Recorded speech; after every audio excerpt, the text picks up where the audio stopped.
it's not the question of the precautionary measure. It's the question of that.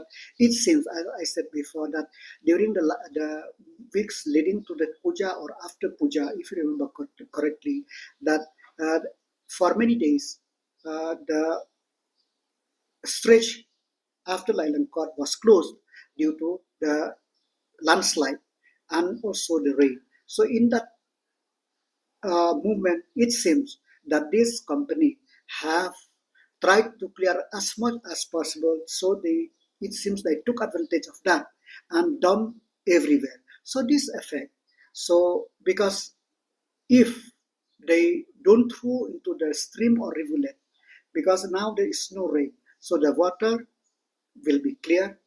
And of course, during rainy season, I cannot say that because during construction, we cannot just stop the running of the rainwater or any stream. But at least during winter, during this time, so the water should be clear.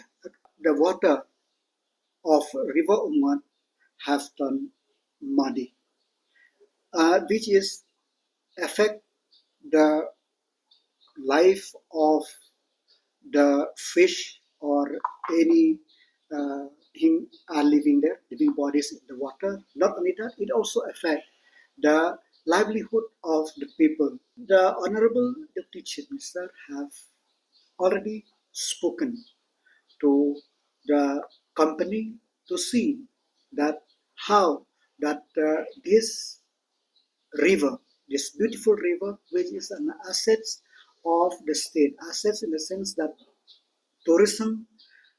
Umngot is one of the destination. Shna is one of the destination. Daki is one of the destination of the tourists, where because of that, the people from Khanapara till Shillong till Umngot, they earn the livelihood. Should not affect their livelihood. So the company have respond positively that to see that if there is any corrective measure, it can be done so that the the glory of River Umngot, the pristine, clear, crystal clear river, it will be there for the benefit of the state because a muddy River Umngot is a loss for the livelihood